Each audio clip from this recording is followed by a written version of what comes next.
ರೇಣುಕಾಸ್ವಾಮಿ ಪೋಷಕರು ಚಿತ್ರದುರ್ಗಕ್ಕೆ ತೆರಳಿದ್ದಾರೆ. ಮೃತದೇಹವನ್ನು ಇನ್ನೇನು ಕೆಲವೇ ಕ್ಷಣಗಳಲ್ಲಿ ಪೊಲೀಸರು ಕುಟುಂಬಕ್ಕೆ ಹಸ್ತಾಂತರವನ್ನು ಮಾಡ್ತಾರೆ. ಆದರೆ ರೇಣುಕಾಸ್ವಾಮಿ ಕುಟುಂಬಸ್ಥರು ಚಿತ್ರದುರ್ಗಕ್ಕೆ ಆಗಮಿಸಿದ್ದಾರೆ. ರೇಣುಕಾಸ್ವಾಮಿ ಪತ್ನಿ ಸಹನಾ, ತಂದೆ ಸೋಮನಾಥಯ್ಯ, ಅಮ್ಮ ನಿರ್ಮಲಾ, ತಮ್ಮ ಸೇರಿ ಹಲವರು ಆಗಮಿಸಿದ್ದಾರೆ. ರೇಣುಕಾಸ್ವಾಮಿ ನಿವಾಸದಲ್ಲಿ ಮುಗಿಲು ಮುಟ್ಟಿದ ಆಕ್ರಂದನ. ಚಿತ್ರದುರ್ಗದ VRS ಬಡಾವಣೆಯಲ್ಲಿರುವಂಥ ನಿವಾಸ.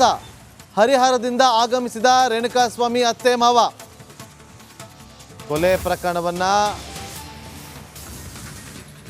ಮೃತ ರೇಣುಕಾಸ್ವಾಮಿ ನಿವಾಸಕ್ಕೆ ಭಾವನಾ ಬೆಳಗೆರೆ ಕೂಡ ಭೇಟಿ ಕೊಟ್ಟಿದ್ರು. ಚಿತ್ರದುರ್ಗದ ನಗರದ VRS ಬಡಾವಣೆಯಲ್ಲಿರುವಂಥ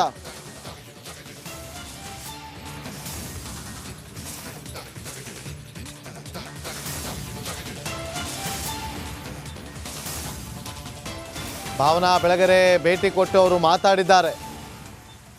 ಚಿತ್ರದುರ್ಗ ನಗರದ VRS ಬಡಾವಣೆಯಲ್ಲಿರುವಂಥ ರೇಣುಕಾಸ್ವಾಮಿಯವರ ನಿವಾಸಕ್ಕೆ ಭಾವನಾ ಬೆಳಗೆರೆ ಅವರು, ರವಿ ಬೆಳಗೆರೆ ಅವರ ಪುತ್ರಿ ಭಾವನಾ ಬೆಳಗೆರೆ. ರೇಣುಕಾಸ್ವಾಮಿ ಪತ್ನಿ ಗರ್ಭಿಣಿ ಕೂಡ ಆಗಿದ್ದಾರೆ. ಅವರಿಗೆ ಸಾಂತ್ವನ ಹೇಳುವಂಥ ಕೆಲಸವನ್ನು ಮಾಡಿದ್ದಾರೆ.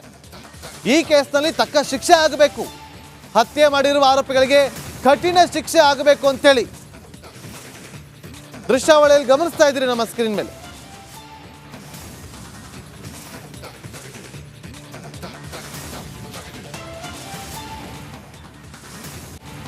ನೋಡಿ, ಅವರ ಅಂತಿಮ ದರ್ಶನಕ್ಕೆ ಎಲ್ಲ ವ್ಯವಸ್ಥೆಗಳನ್ನು ಅಲ್ಲಿ ಮಾಡಿಕೊಳ್ಳಲಾಗ್ತಾ ಇದೆ. ದೃಶ್ಯಾವಳಿಯಲ್ಲಿ ಗಮನಿಸ್ತಾ ಇದ್ದೀವಿ. ಚಿತ್ರದುರ್ಗ ನಗರದ VRS ಬಡಾವಣೆಯಲ್ಲಿರುವಂತಹ ರೇಣುಕಾಸ್ವಾಮಿಯವರ ನಿವಾಸದ ಮುಂಭಾಗದಲ್ಲಿ ಭಾವನಾ ಬೆಳಗೆರೆ ಬರ್ತಾ ಇರುವಂಥ ದೃಶ್ಯವನ್ನು ಗಮನಿಸ್ತಾ ಇದ್ದೀರಿ. ಕುಟುಂಬಕ್ಕೆ ಸಾಂತ್ವನ ಹೇಳುವಂಥ ಕೆಲಸವನ್ನು ಮಾಡಿದ್ರು. ನಡಿ, ಈಗ ಶುರು ಮಾಡೋಣ.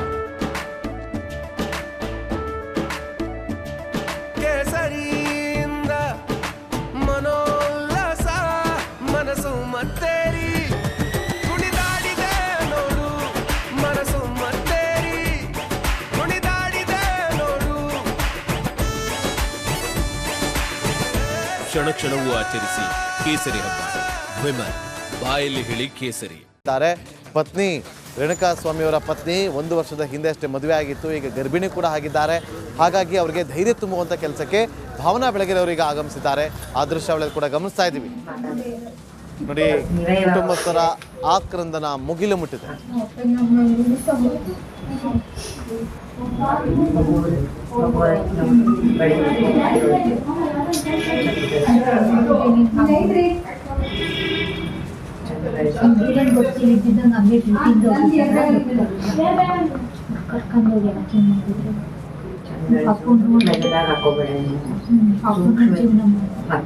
ಅಲ್ವಾ, ನಿಮ್ಗೆ ಗೊತ್ತಿದೆ ಇದು ಸೂಕ್ಷ್ಮ ಸ್ಥಿತಿಗಳು, ಮೆದುಳು, ಮನಸ್ಸು ಎಲ್ಲ ಸೂಕ್ಷ್ಮ ಸ್ಥಿತಿ.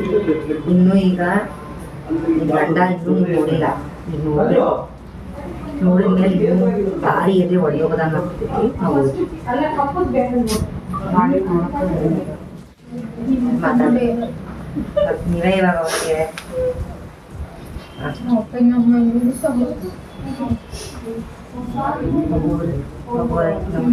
ಬೆಳೆ